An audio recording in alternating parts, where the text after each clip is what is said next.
देवता और असुरों ने मिलकर बहुत मेहनत की और साथ में मिलकर किया समुद्र मंथन और उससे निकला अमृत। जिसने भी वो अमृत पिया वो अमर हो गया और जिसने भी नहीं पिया वो बाद में मर गया। आज मैंने भी पैसों के बारे में दुनिया की सबसे 5 प्रसिद्ध किताबों का मंथन किया और आपके लिए अमृत निकाला। अब आप सोच लीजिए कि इसे पीना है या फिर छोड़ना है। इस वीडियो में आपको पता चलेगा पैसे कमाने के तरीके, उन्हें बचाने के तरीके और सही जगह पर इन्वेस्ट करने के सीक्रेट्स के बारे में। तो चलिए शुरू करते हैं।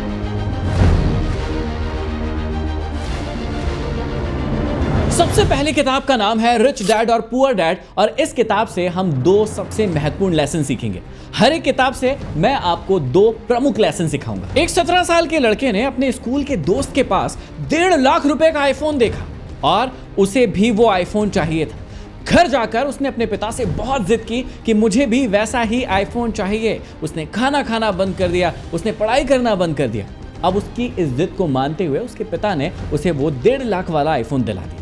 लेकिन पिता ने यहां पर अपने लिए लायबिलिटीज बाय की है। वहीं पर किसी दूसरे शहर में एक 17 साल के लड़के ने अपनी कमाई से या बचत से 15,000 रुपए का फोन लिया, जिससे उसने एजुकेशनल वीडियो बनाना शुरू किया और उसे YouTube पर डालना शुरू किया और उसका चैनल मोनेटाइज हो गया। यहां पर इस 15,000 का फोन खरीदने वाले लड़के ने अपने लिए असेट्स बाय की है। इस किताब का सबसे इंपॉर्टेंट लेसन जो मैंने भी इसी किताब में पढ़कर सीखा था कि आपको असेट्स बाय करना चाहिए, लायबिलिटीज नहीं। जो भी चीजें आपको कुछ और कमा कर दे सकती है या उसकी ग्रोथ हो सकती है वो आपके लिए असेट्स है। जैसे गोल्ड, सिल्वर, बॉन्ड, ETF, ये सारे के सारे आपके असेट्स हैं। लेकिन ऐसी चीजें जिसका भाव दिन ब दिन गिरता जाता है, कम होता जाता है या उसको मेंटेन करने के लिए और पैसा लगता है, ये सारी की सारी चीजें लायबिलिटीज होती हैं। जैसे महंगी कार, फोन, घड़ियां, ये सारी की सारी लायबिलिटीज है। तो पहली सीख, लायबिलिटीज नहीं असेट्स खरीदो। अमन ने अपने आप पर बहुत मेहनत की और अपनी स्किल्स को इंप्रूव करने के लिए 3 साल लगा दिए।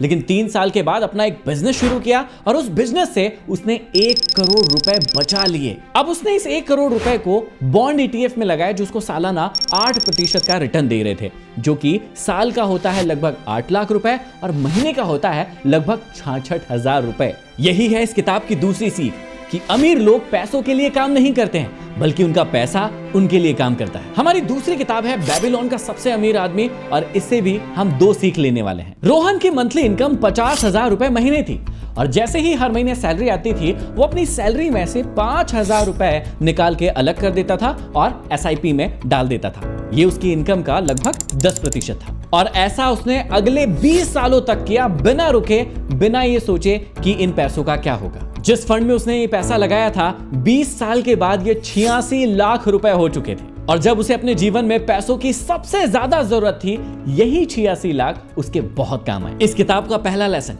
कि आप जो भी कुछ कमा रहे हैं उसका 10% हर महीने आपको बचाना ही है और ये आपको नियम बना लेना है और इसे सही जगह पर निवेश करना है ताकि बाद में ये आपके लिए कंपाउंडिंग का काम करे और जब भी आपको पैसों की सबसे ज्यादा जरूरत हो ये पैसे आपके काम आए। सीमा ने अपने पति को कहा कि आपको एक और लोन लेने की क्या जरूरत पड़ गई, आपकी सैलरी तो 70,000 रुपए महीना है। उसके पति ने दर्द भरी आवाज में उसे समझाया कि जो लाइफस्टाइल हम मेंटेन कर रहे हैं उसको मेंटेन करने के लिए हमें हर महीने 1 लाख रुपए की जरूरत होती है और यदि मैं लोन नहीं लेता हूं तो हमारे घर के खर्च पूरे नहीं होंगे, बच्चों की स्कूल की फीस नहीं भरी जा सकेगी, इसलिए मुझे लोन लेना पड़ेगा। अगले 5 सालों में उसने 20 लाख का लोन ले चुका था और अब वो इस लोन को चुका नहीं पा रहा था। इस किताब का दूसरा सबसे महत्वपूर्ण लेसन है अपने खर्चों को कंट्रोल में रखना सीखो। जितनी भी आप कमाई कर रहे हैं उससे हमेशा कम खर्च करो। हमेशा अपने जीवन को ऐसे मेंटेन करो कि आपके खर्च आपकी कमाई से कभी भी ऊपर नहीं जाए, नहीं तो बाद में आपको बहुत तकलीफों का सामना करना पड़ेगा। हमारी तीसरी किताब है थिंक एंड ग्रो रिच, जिसने मेरे जीवन को बदलने में बहुत महत्वपूर्ण रोल अदा किया। मोहन और सोहन 2 बहुत ही अच्छे मित्र थे, सच्चे मित्र थे और उन दोनों ने ही साथ में 1 करोड़ रुपए कमाने का सपना देखा और उन दोनों ने ही अपना अपना विजन बोर्ड बनाया कि हम अपना 1 करोड़ रुपए कमाएंगे। मोहन ने अपने विजन बोर्ड पर सिर्फ इतना लिखा कि मुझे 1 करोड़ रुपए कमाने हैं लेकिन यहाँ पर सोहन ने कुछ अलग किया। 500 रुपए मेरे क्लास की फीस है, जहां पर मुझे हर महीने 100 बच्चों को एडमिशन देना ही देना है। 500 गुणित 100 बराबर होता है 50,000। इस प्रकार मैं 12 महीनों में 6 लाख रुपए कमा लूंगा और यदि मुझे 1 करोड़ का टारगेट पूरा करना है तो मुझे 16 साल का समय लगेगा। इस किताब का ये सबसे महत्वपूर्ण लेसन है कि जब भी आप अपना गोल बनाइए तो स्पेसिफिक गोल बनाइए, स्पष्ट गोल बनाइए, क्योंकि जब तक आप स्पष्ट गोल नहीं बनाते हैं अपने लिए, अपनी लाइफ के लिए, वो गोल आप कभी भी पूरा नहीं कर पाते हैं। इसलिए जब भी आप अपने लिए गोल बनाएं तो याद रखिए, मोहन की तरह नहीं बल्कि सोहन की तरह स्पेसिफिक गोल बनाइए। विशाल का सपना था कि उसे पुलिस में जाना है और उसके लिए वो कंपटीशन एग्जाम की बहुत ज्यादा मेहनत कर रहा था। लेकिन जब भी कोई उससे पूछता कि कब तक तुम्हारा सिलेक्शन हो जाएगा, वो बड़े ही डाउट में कहता कि मुझे नहीं पता सिलेक्शन होगा भी या फिर नहीं होगा। इस किताब का दूसरा और सबसे महत्वपूर्ण लेसन, अपने ऊपर विश्वास रखो, पूरा विश्वास रखो। किसी भी चीज को पाने की सबसे पहली स्टेप है बिलीव इन योरसेल्फ। जब आप अपने ऊपर विश्वास नहीं करते हैं तो मां प्रकृति भी आप पर विश्वास नहीं करती है और वो चीज आपको नहीं मिलती है। आप इसे कई और भी नामों से जानते हैं, जैसे पावर ऑफ सबकॉन्शियस माइंड या फिर मैनिफेस्टेशन। ऐसी बहुत सारी चीजें हैं जो आपको खुद पर विश्वास दिलाने के लिए काम करती है।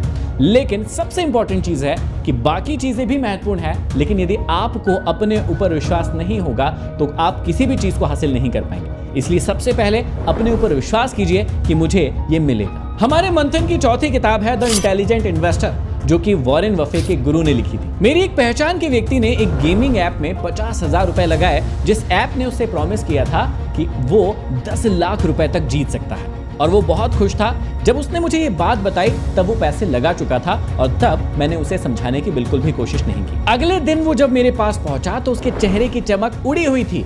जब मैंने उससे पूछा कि क्या हुआ तो उसने बताया कि वो 50,000 रुपए हार चुका है और ऐसे वो कई महीनों से कर रहा था। अभी तक उसने 2 लाख रुपए खो दिए। इस किताब का सबसे महत्वपूर्ण लेसन, निवेशक बनो, सट्टेबाज नहीं। हमारे देश में फाइनेंशियल एजुकेशन की बहुत ज्यादा कमी है।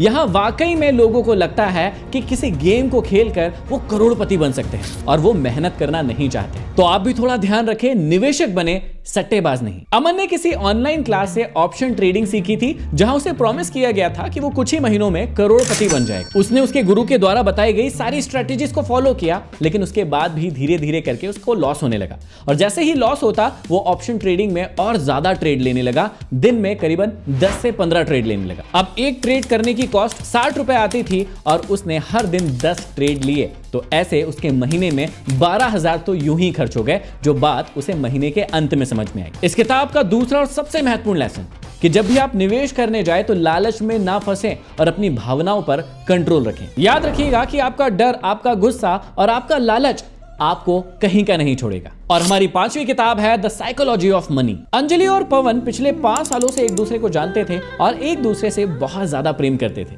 और उन दोनों ने मिलकर ये फैसला लिया कि अब हम साथ में रहेंगे, शादी करेंगे। उन दोनों की बहुत ही धूमधाम से शादी हुई, लेकिन शादी के 2 साल बाद ही दोनों ने एक दूसरे से तलाक ले लिया और अलग हो गए। इस किताब का सबसे महत्वपूर्ण लेसन कि कमाना आसान है लेकिन संभालना बहुत मुश्किल है। रिश्तों में भी ऐसा ही होता है और पैसों में भी ऐसा ही होता है कि कई बार आप रिश्ते बना तो लेते हैं लेकिन उन्हें निभा नहीं पाते। पैसे भी कमा तो लेते हैं लेकिन उन पैसों को आप संभाल नहीं पाते। जितना इंपॉर्टेंट पैसे कमाना है उससे कहीं गुना ज्यादा पैसे संभालने की स्किल आना चाहिए। अब यदि यहाँ तक वीडियो देख लिया है और आपको लगता है कि किसी व्यक्ति को इस वीडियो को देखने की बहुत ज्यादा जरूरत है, इस वीडियो में बहुत काम की बातें हैं जो उसे आप सिखाना चाहते हैं, तो जल्दी से इस वीडियो को उस व्यक्ति तक चुपचाप से शेयर कर दीजिए ताकि वो भी लाइफ के इन लेसन्स को अच्छे से सीख ले। चैनल पर नए हैं, सब्सक्राइब नहीं किया है तो करिए, क्योंकि ऐसे ही पावरफुल और इंफॉर्मेशनल वीडियोस आप तक आते रहें। और कमेंट करके जरूर बताइए कि इन लेसन्स में से आपके लिए सबसे महत्वपूर्ण लेसन कौन सा था। अगले वीडियो में फिर मिलते हैं, तब तक के लिए आप सभी का धन्यवाद।